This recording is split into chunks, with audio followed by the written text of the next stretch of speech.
Good evening, everyone. We got this is Russell Polo filling in for Sarah Rose tonight. We have some really good information tonight. Hopefully, you can get a lot out of this tonight. It's actually week 9, expanding networks. The slide was not updated, but we're going to be having our special speaker tonight, John Mangione. Johnny Sachs is going to give us information about how to expand your networks, how to build that names list, how to find more contacts with what you're doing already, and he is a pro at this. When he first started, he basically, well, I think he'll probably share it. He just went up to people and said, "I do business with you. You should do business with me," and that's how he got started. So I want to introduce Johnny Sachs. He's another web-centered trainer, a kind of a man about town. He's very well connected, very well educated, and certainly knows his stuff. And apparently plays a mean sax as well. So with that, I'm going to hand it over to Johnny. Take it away. Thank you very much, Russell, and we're all very, very fortunate that we have this training, this Monday night training going on every single week, and I am very honored to be part of the speaking of what we have been doing to encourage and to help build and bring on more web center owners as we move forward. Each of the speakers each week were amazing. And this is a perfect segue from last week when Jason did the networking groups to now expanding your networks. And being that this is week 9, this is my favorite part of this whole web volume contest, because this is where the teams that are really moving forward and building momentum, the rubber hits the road, as they say. And my team and I are working hard, so I'll throw the gauntlet down to everybody who's listening. Watch out for Johnny Sachs's team, because we are now going to put the pedal to the metal and pick it up a notch. So this is what it's all about, and it's so exciting to be part of this. So thank you all for being on tonight. We are talking about expanding your names list and how and where are the possibilities. Now, we know that there is the social media and the referral possibilities and your consumer and networking groups, and Jason did an amazing job with networking groups, and that all comes to play as we start building our network within our own geographic area or the area where we work. So keep in mind, you are patronizing businesses wherever you work on a daily basis and where you live. Whether it's at night, after hours, or it's over the weekends, you are spending your hard-earned dollars with people that you may have known for many, many years. I may be showing my age a little bit. I've lived in the same town for 27 years, so I'm fortunate enough that I do know a lot of the business owners, the retail stores, and the services that are offered in my town. And as Russell said, I am not shy with asking people that I spend money with to ask them how they get customers. Is it through word of mouth? Do they have a website? Are they looking to expand and bring on new customers or qualified people through an internet presence? And I get a lot of my sphere of influence in my town and where I work that are at least open to listening to what I have to offer. And what I have to offer, and we all know what it is a free consultation. I offer an appointment. When they say you do websites, I say, no, but I can put you on an appointment with a web specialist that will share information with you. And we are all familiar with the famous statement that everybody says, how much is the website? And I say, you want to buy a website? And they say, no, I just want to know how much it is. I said it was free to get on a consultation with a web specialist. If you want to ask the web specialist how much the website is, he will let you know. So tap into your local businesses that you are spending money with. Where are you going? Where are you shopping? Now, I know with the shopping annuity, I'm spending less time in retail stores, but I still go to retail stores. I use my shop.com card because I still want to speak to business owners and meet people in my area where I work that I'm spending my money when I have to, and find out about what are they doing to get into the 21st century, how are they expanding their business and their presence through using any kind of website presence on the internet. And I also make sure that I look at all of the businesses that I patronize. I review their websites before I ask them. I don't make any comments about what I think about their website, but it does give me posture to know that when I review their websites and I go on some sites to check out how are they ranked, what are they being, are they mobile responsive? If I know all of these things before I have that conversation, I can get a better idea of how much the owner knows about his own website and ask him all the questions that we have prepared over and over and over again through the 15-minute consultations that we have available to us. So use those as you're shopping in these local stores. So restaurants, I frequent no more than 4 restaurants in my town where I go to on a regular basis. Every one of those restaurants I have set up on an appointment, and I have asked them to be on a web center call. I have 2 of those websites that I am doing some SEO and digital marketing for, and the other 2 are considering to do a website with us, but it's an ongoing process. As we know, where are you going out to eat in your town? Or even, again, keep in mind, if it's not in your town, it might be where you work. And when you review their websites, are you looking at, do they have their menu up to date online? Can you make a reservation online? Can you order anything online? Do they offer gift cards? Are they posting an event? Do they have entertainment? Johnny Sachs definitely pays attention to that one, because then I also end up playing at some of these restaurants, and I have a lot of fun doing that as well. Are they offering any specials, and are they using social media? And all of these things you need to know when you review their website. But do you have a list of your go-to restaurants? And then do you have a list of the restaurants in the area that you know maybe some of your friends, some of your family are going to in that area, that you can add to your list, and then maybe mix it up a little bit and go to one of those restaurants and get a conversation with the general manager or the owner and find out more about the restaurant. Service-based businesses. I'm going to give you a list. Johnny, can I just Yes, book in a second? So back to restaurants for a absolutely. moment. So a common question I often hear people asking is, so I'm at the restaurant and I can see, I know they have website challenges, it's out of date or something like that. How do I get into a conversation with the owner? What do you do to get that happening? I like to ask, I do 2 things. One, I will sometimes make a statement to the owner saying, I was looking for you online and I had trouble finding your website. That drives them crazy. Whether or not they know how accessible their website is or not, it opens up a conversation where either they roll their eyes and say, I know, I can't stand my website, I can't stand the people I'm working with, or I do ask them, are they happy with the traffic that they get on their website, and can they track the traffic that they're getting on their website?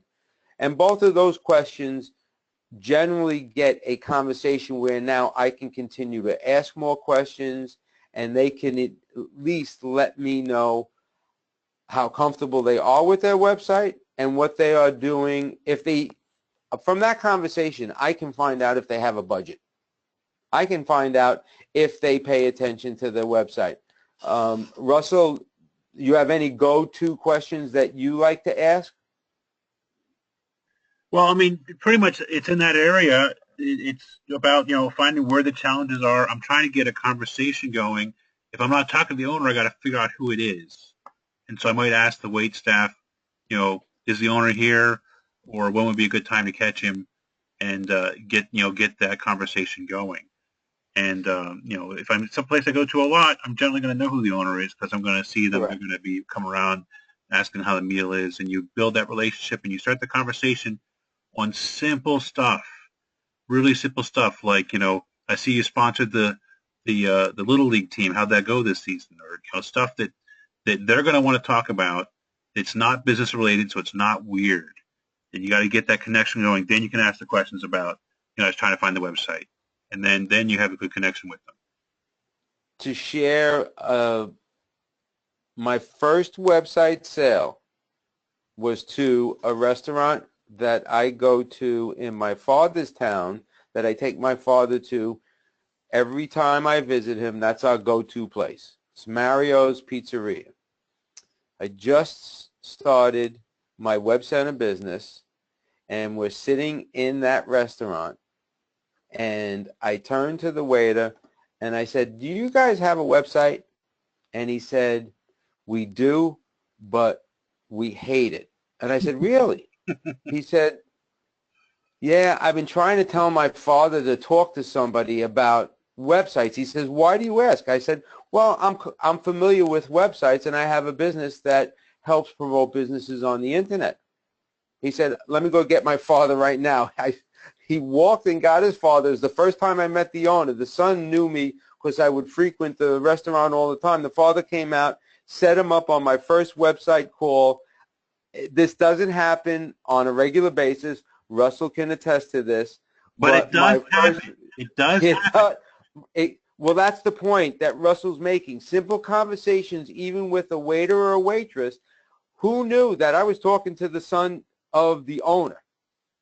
And he got me the appointment because he told his father, "You got to talk to this guy. He's here all the time."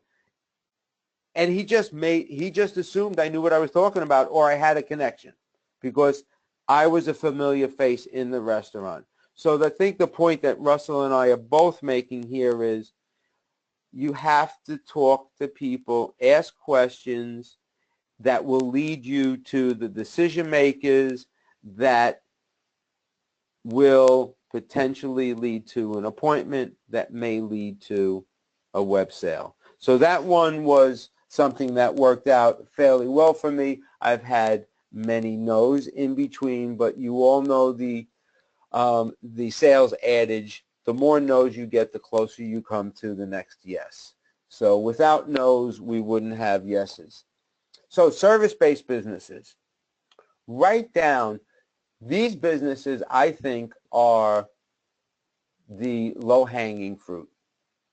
These are the businesses that are looking to build their business. And if you were a business owner and you wanted to build more traffic, and it's the 21st century, you already pretty much come to the realization that the Yellow Pages or Haibu or whatever you have in your town, the local papers, is not the best use of your marketing dollars. And they're starting to see this. So I put together a list of people I use all the time that I have approached. I have gotten web center calls with. I've sold some websites to some of these, and some of them are in my bean jar, for lack of a better word. I go to a dry cleaner once a week. He knows. I know both owners, and I know the father who started the business. They know what I do for a living. They also buy isotonic vitamins from me. My chiropractor has a website, MA Web Center website.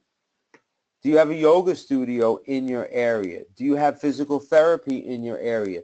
Do you use a handyman every once in a while?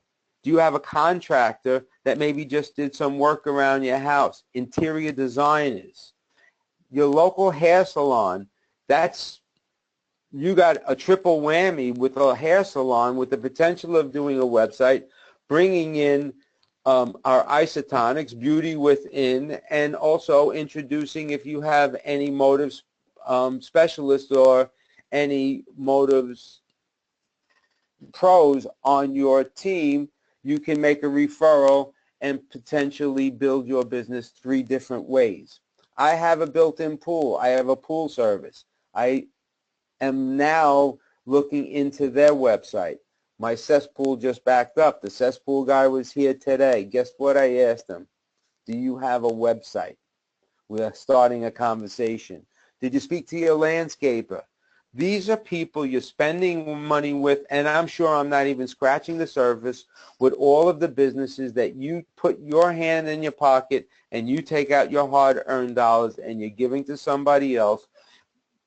The approach has to be genuine, where you're starting a conversation. How is business going?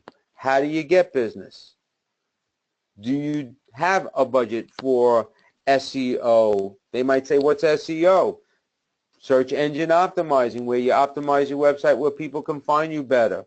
Make sure you research and find out that their websites are mobile responsive or not. You need to know that. That is big right now, and people are starting to understand that mobile responsive websites, we all know the statistics, how many people now are looking up for local businesses on their iPhones, their Androids right now.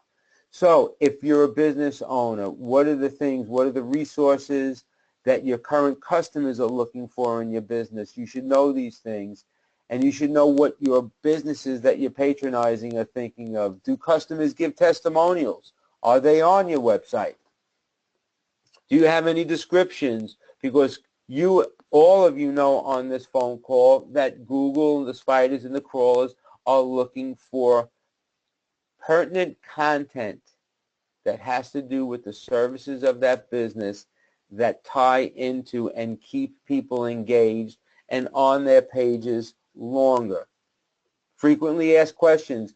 Most people are more comfortable when they see a website with frequently asked questions on it. They feel comfortable knowing that other people are engaging in and asking the same questions they would be asking, and they like to see the responses. They want to see your credentials. They want to make sure that you're licensed. Do you have any bios? These are all the things that you can use to building in a conversation with any of the service-based businesses that you're spending money with. Setting them up with a newsletter. Again, are they using social media? And are they easily found on Google, and not just when you type in their name, but when you type in their service in the town, where do they come up on Google? Retail stores, I had mentioned earlier, we're using them less and less because we're all using our shopping annuity and our shop.com, but there are still many local retail stores. You should be writing your names list in industry specific, like the local bagel store, the local deli.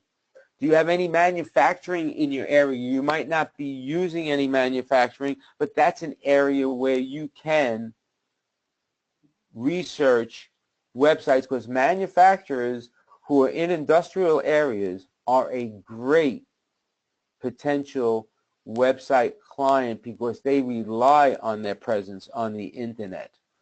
Bridal stores, printers, sign places, the liquor store. We don't have a problem with alcohol, but we do frequent the liquor store, and I go to a couple of different liquor stores, as Russell had mentioned, and as it has been mentioned in the slide presentation. Even though you have your go-to places, try new places, build a relationship with new owners, spread your dollars around so that you can open up your business sphere of influence and potential new business partners. So right out of our 12-week guide that's on MAWC 411, here is where you can write your names list, start building your possibilities, and looking at how to continue to start conversations. But it starts, just like our business, it starts with the names list, because when it comes time to start calling people and having conversations, if you need to start building the list the day you want to make the phone calls, you're already behind the 8 ball, as I say. And what I love about this whole Web Center volume is that right now some of you are going to see the rewards of your efforts from the very beginning, all the things that Sarah, Rose, and all of the other speakers have been talking about getting your names list together, about speaking to 1 to 2 people a week, about setting up your goals to have at least 1 or 2 appointments over the first 4 or 5 weeks. And those things start coming in so that you start seeing your sales cycle.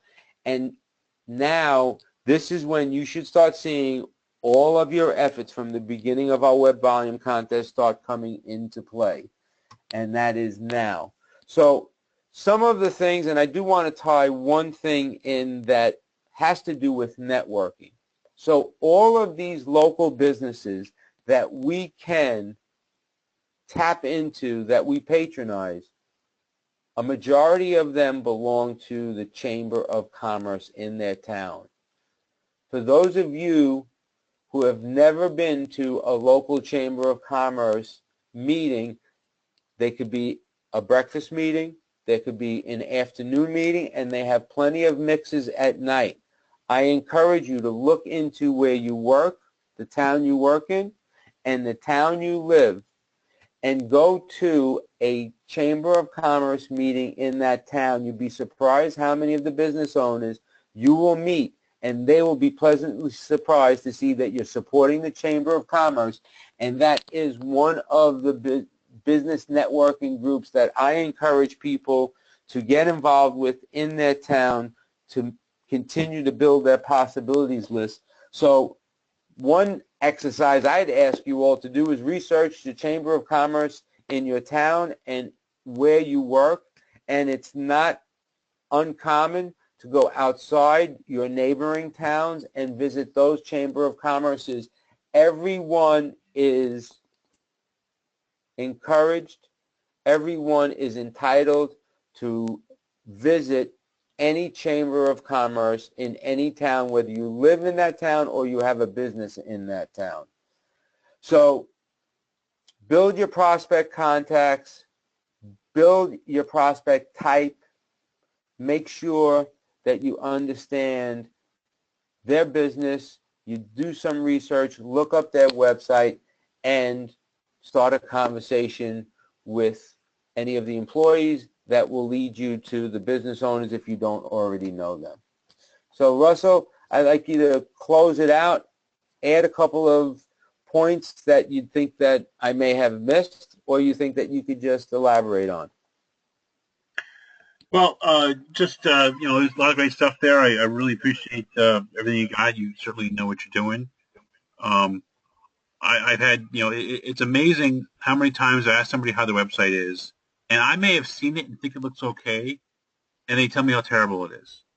So don't be crossing anybody off your list just because you think that they're all set or because you think you can't approach them, because it doesn't cost you anything to ask somebody a question, and they can say, no, I'm not interested, or I'm all set, and that's fine. But if they have a problem, they're going to expose it to you, and that becomes your opportunity, and that's what you want to follow. Look for that challenge where something's not working for them. And Go ahead. and that's a great point, Russell, that you look at a website and you go, this looks pretty good. Why should I even ask them? And I just want to add to your point, when you ask the owner, they might like the way their website looks, but they can't get it updated on time. And they don't like working with the people that they're working with. Or they're not getting the traffic to the website, or they're not getting what they expected to get that we could possibly add. Remember, we don't always have to take over every website. If a website, an owner is uncomfortable with immediately moving over and letting us host, why not get the digital marketing package? Why not see if they're using social media and have us build a social media package around that, or the Google AdWords, or maybe it's not even optimized properly. Just because it looks good doesn't mean it has all the other components. So that's a great point, Russell. And just remember that we're not going to know what they think of it until we ask them. Correct. And so that you got to keep that in mind. So make sure that you get your numbers in end of the week. We have the ongoing challenge of the week to get the activity. Can you go back to the previous slide? We'll show what those are. Yep. So if you're monitoring web centers, you want to just identify who you're spending money with, and use the marketing guide to get some conversation going. Just see how get them talking about their website. Not the first thing you say. It's part of the conversation, and you're going to find people out there who have a problem. You're majoring in it. You want to be more thorough about this conversation. If you have an industry you are familiar with, if your family is in restaurants, your family is in construction, or your family has a relationship with some kind of business, or you know about that because you've done it in the past, it's a good angle for you to approach. This is like that because you're going to know the challenges they face. You can get that conversation going. And so, use your experience and what you're familiar with to get deeper into connection and trying to build that names list best you can. And if you're on the pro program, do everything you can just to keep building it out and look for more contacts, and just keep hitting the phone and getting out there, pound the pavement, because that's where the contacts are. They don't just show up in your inbox, I guarantee you. To go back to the other slide. So our challenge of the week is to do those exercises as appropriate for you. And again, we have a contest where if you have the most appointments in any given week, you get a free Web Center monthly fee. Sarah did not give us who the winner was for last week, but I'm sure she'll post that on Facebook in the next couple of days. And so I think that's about all I have. I don't see any questions on the inbox, but if you have any questions, definitely reach out to us on Facebook. We'll be certainly glad to help all of you. So thanks, everyone.